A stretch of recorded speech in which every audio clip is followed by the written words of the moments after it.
What is good? You are here with If Games Are Real, bringing you the Locust side of a Overrun gameplay. Now let me start by saying that the starting classes on the Locust side, I have so much love for them. The starting side is the Ticker, Wretch, Grenadier and Cantus, and these don't cost any points. So you have other characters that you can get on the Locust side that cost points, like the most expensive is the Mauler, the Corpser, 5,000 points, and then you have a Rager, which is the cheapest, for 1,500 points. But you will never need to pay for the larger characters except for a later time on, or if you just like the characters more. Like Ragers, and you'll never need a Rager, but they're always fun to have and use. But Tickers, Wretches, Grenadiers and Cantus, these are all you need. These guys are great, and they can win you the game if you can play teamwork well enough. These can run you through it all. Now Tickers, we all know that they eat stuff and they're great. They're great for attacking fortifications. They can explode and kill multiple enemies, blah blah blah blah. But a team, I personally think that if a team doesn't have Tickers or use Tickers, then that team is not going to win. Tickers are like extremely important, and something that would be a nice little thing to know is that if you are a Ticker, get a teammate if you have one that you can hear or speak to, or a friend that you're already playing with. Get them to be a Grenadier. Now you can throw a grenade and you can eat the grenade, and when you eat the grenade you'll get like a double explosive, so when you explode or when you get killed it drops the grenade and then that also explodes, which is, you know, just a nice little tip. And also you can melee, Locust buddies can like melee Tickers over fortifications. This is kind of a more tactical thing to do, and it's not as easy to come across, where you have a chance when no enemies are, like, you know, stopping you or like trying to block you away, and have the ability to do it. But if you ever do get the chance, it's always something good to do, because then you can attack, you know, further out ahead fortifications that they probably just won't understand or won't know, and stuff like that. But a Ticker definitely needs to be in the game. If you don't use Tickers, then the team's not going to do very well. And I think they're very stealthy enemies. Like characters like Locust you can play as, like they're super good to use, I think. And another stealth player which I'm currently using right now, which I love, is the Wretch. Wretches are powerful, they're quick, and they kind of are attention takers. The best use for a Wretch is to take the attention away from the enemies. So let's say all the lanes are being blocked off and your mates can't get through, and all your Locusts are like, man, these guys have got us locked down. Well then, you can climb perches and dive over cover, over barriers with Wretches, which basically means they can get to anywhere without taking any damage or having to sit there for ages hitting it and shooting it and stuff like that. So you can climb perches, hop over barriers and stuff, and then you can instantly attack the E-hole. This is super useful because then it will draw the attention of a few of the cog. It's not going to make every single person run at you, but you could say, I don't know, 2 or 3 people on average tend to run at you and come at you, trying to see like what's going on with the E-hole. So this is what I'm doing right now. You just press A, hop up to the cover, and just hit the cover up. Wretches are extremely powerful as well. It only takes 2 melees with a Wretch to kill someone. Obviously if they haven't had a stim gas, not glass, thrown around them, but obviously it takes a mix to kill them if they have that, because that is so powerful. But for the 2 enemies I've already explained, the Ticker and the Wretch, these both get destroyed by the Engineer on the cog side, and unfortunately the Engineer is the most used enemy class, the most used cog class, for good reason, you know, Nasher, Sentry, and repair fortifications. It's definitely needed on a team, and it's the most used one though. But one that isn't as messed up as easily by engineers is the Grenadier, which is what I'm playing as now. Now, the Grenadier is pretty much just the equivalent of an engineer for the Locust.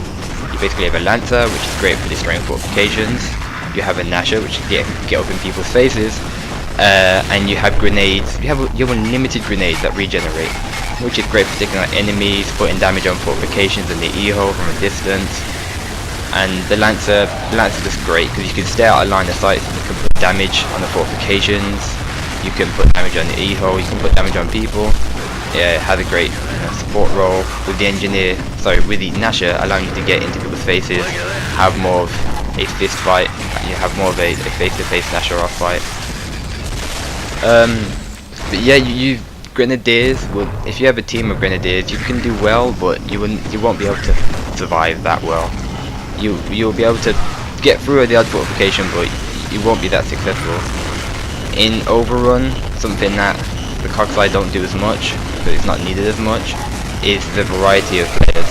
You definitely need a large variety of enemies when you are playing Overrun, on the Locust side especially, because they all have their separate roles. And as this team is playing quite well. They've got Cole, which uses the Bushka, playing the supportive role, which is what is best for firing Bushkas across the map, you know, landing some supportive damage. You've got Bears playing up close with their Nashers, so they're definitely playing it how you meant to, which is why you need to play more strong. You need to have more variety in your characters, because if you just had a bunch of guys running around with Lancers, grenades that take a while to reload, and Nashers, you're not going to be able to do the best, because the other classes will just be able to overpower you by their variety. But the Grenadier is a great class, is the most used class on the Locust side, for good reason. People love Nasher, people love being able to wall bounce, and if you're good at both of them, then the Grenadier is a good one for you. But this round is coming to an end. We have 30 seconds left. Now this will just back up why I love wretches. I don't want to give away any spoilers, but wretches are good. So as you can see, you can climb perks, you can get away, hop over them fortifications, and you can do the damage that you need to do. Oh, just in time. I was able to use my wretch to win for the E-hole. I'm proud of being able to do that, because otherwise the game wouldn't have survived. Although there was a Grenadier sitting there, I don't know if he was doing anything. I can't remember if he was doing anything. Now, there's something that people don't seem to do too much, which is when you get to the final round, the generator round, people don't seem to use the starting classes as much. People still use Grenadiers as much, but things like wretches and tickers, they're not used as much, although they're still extremely good for what they are. You know, they still have their uses, and just because you can buy better Locust doesn't mean you really should. If you can have if you can have a ticker that's best known and the strongest for destroying fortifications, that doesn't cost, you know, 3,500 like a mortar, then you should always definitely use one. You can eat through the fortifications for free, it's easy, doesn't cost you loads of money, you can get there quicker, and it has all its benefits, and people don't seem to use that too much. People don't seem to see, just because they can afford the bigger ones doesn't mean they should buy the bigger ones. Same with the wretch, you know, you can definitely still hop around, cover, you can get on them perches, you can get that E-hole, lay that damage down. Now definitely when you get to these kind of rounds, you will definitely still need to like buy bigger Locust. That doesn't mean you should buy bigger Locust, like instantly. Like a Mauler is great for destroying cover as well, but you know, don't everyone run around with Maulers, because they ain't gonna help you too well. Tickers are still great.